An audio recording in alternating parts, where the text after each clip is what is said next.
Hello everybody, who wants to know who the most broken champions are for 13.3 right now? What's up GameLeapers, this is Eeks, and in today's video, we're going to be going through those 15 champions, and in this video I'm going to give you all the runes, the builds, the summoner spells, everything, all the win rates, all the stats you need to actually just trust me here when I say that these 15 champions are the most broken at the moment, and these are using the updated stats from the last couple of days. So 13.3 changed a lot of things, so in this video guys I will be detailing all of them, and you might be able to abuse some of these champions for the next couple of days before they get hotfix nerfed. But here's the thing guys, you're still going to be the same hard stuck, kind of like just giga stuck player, right? So if you do really want to improve at the game and just become like immune to whatever happens in terms of like the meta shifts, because you're such a good player, it doesn't matter if like any jungle becomes a thing, you're still going to be challenger, then check out the website at GameLeap.com. We also have 50% off for Valentine's Day, okay? So if you want to get a gift for your e-girl, your e-boy, or yeah, just yourself, I guess. So make sure you sign up to get exclusive access to our library of content, and let's get into the 15 champions. Now we're going to start with what I think anyway is probably the most broken champion in the game at the moment, this being Annie. Now I don't know if you guys have played against Annie, but oh my goodness me, Little Red Riding Hood, like there is not a scary champion on the Rift at the moment, which is kind of surprising given her diminutive stature. So the changes in 13.3, well your E is actually now like an ability, your ultimate as well, Tibbers becomes even tankier, and also with your passive, you start the game off with your stun available. This means that just level 1 invading, but even in the mid lane, pressuring the enemy champion on the first wave, like I honestly think this champion could even be seen in pro play, given what she is at the moment, because she's such a good flex pick as well. Even if you play her as a support, it's really good, and as far as your actual build, you can go many things, right? You can go Rocket Bell, you can go Ludens, you can go Shadow Flame after this, Zhonya's Void Staff, depends on what the enemy team is building. You can even offer something like Everfrost. Again, it really just depends. Just remember, if you are going to go Rocket Bell, you're not going to have any mana, so you will have to be a little bit careful of just spamming the blue stuff. But Annie, since the changes, has been an incredible champion with over a 56% win rate and platinum and above. So she is the first champion, and honestly, probably the #1 most OP. Now, probably the #2 most OP, this is another mid laner beginning with the letter A, this being Aurelion Sol. And finally, Riot have actually made Aurelion Sol like he was on TFT, where he is just raining down hellfire from the skies. And this is exactly what it feels like when you play this champion now, and what it feels like playing against him. Now, if you look at the pick rate and the ban rate, unlike Annie, who is still like under 10% for both of these, Aurelion Sol is picked in over 16% of matches, but he's banned in close to 38%. That means that to have a win rate of 51.5%, because so many people are just like testing him out, right? Like not everyone knows how to play the champion, but that just goes to show how broken he is at the moment. You can first time him and have a very good chance of winning a game. The build going Rod of Ages into Rylai's Crystal Scepter, then Horizon Focus, which works off your CC that you have, it is unreal on this champion. I highly recommend guys giving this a try, it's very fun. It is very obnoxious, and to be honest, Annie and Aurelion Sol, like if they don't get hotfix nerf, I'll be super surprised, but it is the balance theme. So yeah, abuse these two champions while you can. Now the last mid laner we have to discuss in this video is Ryze, and I know you guys are looking at the pick rate and the ban rate, and you're going, how can you mention this?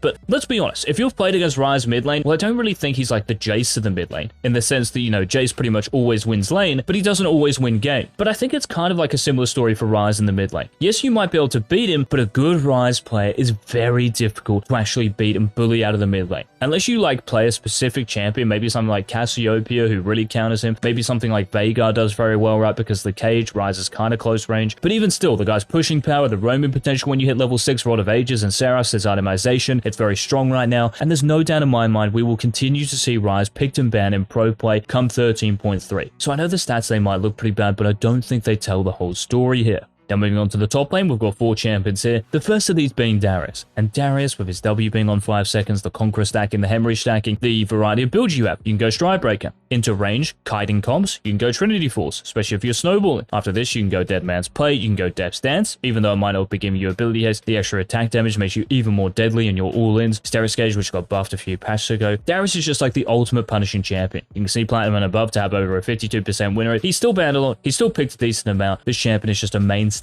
in this countdown at the moment. Now another mainstay in this countdown at the moment is Fiora, and even though she has a sub 50% win rate, one of the reasons being is because, well, Fiora isn't like the most amazing team fighter, right? We're just talking really about like champions innately here being broken, and Fiora, I'm sure if you've played against her in the top lane, is one of them. This rune setup with Grass the Undying and then Mana Flow ban and then Scorch, it's just too obnoxious, like legit. Whether you're running Second Wind against champions with a bit of poke, whether you're running Bone Plating into quick burst damage champions, and when you get your Sheen first and get Divine Sundra into Ravenous Menace Hydra, and then into whatever you want after this, right? You can go Hullbreaker, like it's recommending here, because team fighting, well, it's not really your best strength, right? Like when you use your ultimate, you're only using it on one champion. Your Q as well is only going to hit one champion. You don't have the AoE to threaten multiple enemy champions. So get a Hullbreaker, stay in the side lane, and you should be able to take over. Even the recent nerfs to Fiora, so your actual vital damage and your Q's damage, the scaling off the attack damage you have, doesn't mean anything. The champion during the laning phase is so good, she will always have a mid to late game, which is when she is strong anyway, regardless of how many nerfs that come in. Now, a champion who is statistically stronger than Fiora, this is Jax. And honestly, just feel-wise, for sure. Jax, I think, might easily be the most broken top laner in the game. This is why he's banned in over 20% of matches and picked in 12%. This is more than Darius and Fiora. And those two champions, we know how annoying they are. That's when you know this champion, well, lots of people just see him as being super busted. The reason being is because of the changes recently to Jax, right? So when you hit level 6, your auto attacks, every 2 auto attacks, you're getting that empowered one, and the damage you now deal with your new ultimate, it's just too hard to actually beat a Jax. Also, as far as your itemization goes, you have so many options. You can even start with Blade of the Rune King into tanky champions, Divine Sunderer. You can even get a Zonya's, Frozen Heart, Spirit of Shojin if you're really snowballing. The new Death Stance is good on Jax because of the extra attack damage you're getting. There's so many options here, and for Jax to have over a 50.5% win rate, being picked and banned this much is kind of a little bit like Aurelion Sol, I guess. But yes, incredibly strong champion. You guys should definitely think about picking him, if not banning.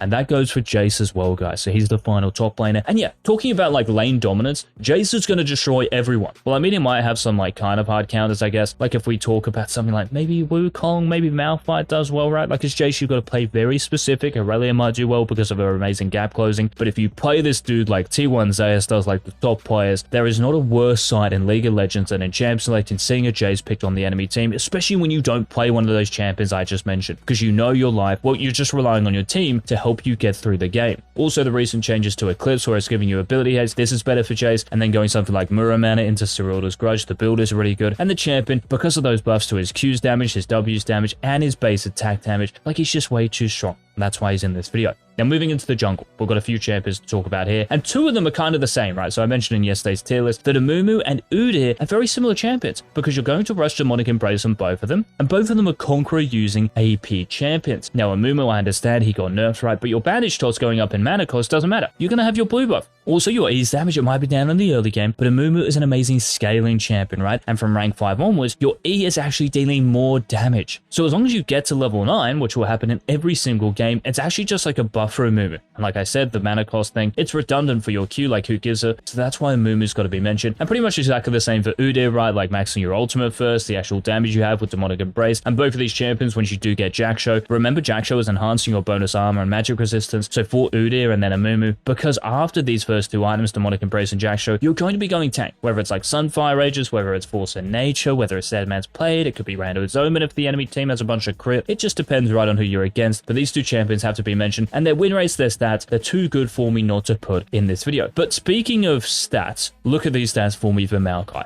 I don't know how this dude has not been banned, like seriously. I think the tree in the next 2 to 3 days, right, will probably hotfix nerf him, like they're going to do for Annie and Aurelion Sol. Like to have over a 53% win rate and banned in over 66% of games. Wow, that's so healthy, eh? Like, well done, Balance Team. Round of applause. But seriously, guys, this champion is just ultra busted. I don't care if you're going Radiant Virtue, even though it kind of got nerfed a little bit, so the cooldown's 90 seconds. Your ultimate will be on a similar cooldown, whether you're going Jackshow, Liandry's, but just rush a Demonic Embrace and you should be good. And I don't think we have to go into too much detail here. The champion is too broken, so start playing him for free LP. Now, moving down to the bot lane here, we've got 3 AD carries. The first of these being Samira. Hey guys, if you want to counter lots of AD carries, especially those mobile ones who can't fend for themselves, Samira is a beast. Also think about this patch, right? We have kind of like a resurgence in terms of supports who are being picked, so engage hard CC support, because most of them got buffed, right? Is that what Samira loves? Yes, she frosts them, right? So picking the Desert Rose or just having her ready in your champion pool is an excellent thing. I really do think though you should be picking her as a counter pick to a lot of those immobile AD carries, so whether it's something like a Draven or a Phelios, particularly because you stop their stacking, so Draven with his Q, Aphelios with his chakrams, like you can be devastating. So picking Samira against the right bot lane, it can be huge, and these stats back it up. But maybe the best AD carry in the game at the moment, and it's probably surprised some of you as well, is Xayah. Now I understand, right, Navori Quick Blades and Infinity Edge, they got changed, so it's proccing off 40% crit, but I did not expect them to have like this big of an impact on a champion who wasn't actually like too amazing before. Like she got like Caitlyn, like Draven, like Lucian were all better, but now Xayah has actually really become like the standout AD carry to pick, and you can probably even blind pick her. before you're probably picking her into like engaged champions, right? And maybe even this patch, that's the thing, because champions like Nautilus, Pyke, Samira getting picked more, Zaya does very well into them because, well, first of all, your Blade Caller, it's very difficult for the enemy champions to escape your feathers and your root, right? And then your ultimate, well, it just cucks all of it. Also, the ability haze from Navoria Quick Blades now, getting this earlier, it means your ultimate's going to be up more of the time. It's been a huge patch for Zaya, and the recent buffs, I guess, to her attack speed, like the base level, these have been big as well. So that's why she's here. Now, the final AD carry to talk about, a champion who should do well into Zaya, this is Caitlyn because of that insane range. Now, whether you're going Caitlyn with lethal tempo into short range champions, which I really think is going to be more popular now. Again, like I said, I think the bot lane meta might change a little bit into engaged champions. So lethal tempo will be better, but you can still take fleet, of course, into those poke matchups. So if you're versing a bot lane, let's say like it's Ashe and then Varus, right? With Ashe support, you're going to need to take fleet footwork and probably cleanse as well. But anyway, enough about that. Whether you're going Gale Force into Infinity Edge, whether you're going Kraken Slay into Infinity Edge, doesn't matter. This champion now for Caitlyn, because your crit spike is earlier in the game, it's been accelerated almost, you'll deal more damage quicker, and because you should get a lead out of the laning phase, this has helped you really dominate games at a quicker pace. So Caitlyn is the final AD carry here. Now the final two champions, guys, of course these are supports, and these are two supports who got buffed in this patch. The first of these being Nautilus. Your passive damage is up, your W shield is not only bigger but costs less mana, and your E's damage, the base damage is up as well. So this means when you hit level 3 and you have your Q, W, and E, your all-ins are better than anyone else's. I don't even care if the enemy support has like bone plating, doesn't matter. You deal so much more damage now, and that hook when you land it, it means even more. Please though make sure, guys, that you're just taking Glacial. It's by far the best keystone for Nautilus. You can think about taking Aftershock, but honestly, Glacial with the slow, it just means enemy champions will be locked down for longer. Now, the final support to talk about on champion, this is Rakan. And the big buffs to your Q and also your W, like the actual scaling off the AP, this is nice because you're going Shirelles, and then you're probably going Putrefy, right? You're getting AP from your items as Rakan. That's support I'm making. So even though the AP ratios might have gone up like not too much, still, when you land your W and when you hit your Q now, these are going to matter. This is why Rakan's win rate is over 53% at the moment, which is huge. Look at the ban rate for me. I also think he's a very good blind pick support. There aren't many champions that just like hard counter him, so I think he's an excellent pick, guys, if you're a support main. And those were the 15 most broken champions updated for 13.3 based on the stats, based on the data we have. Thank you so much for watching. I will see you in the next video. This has been Ace.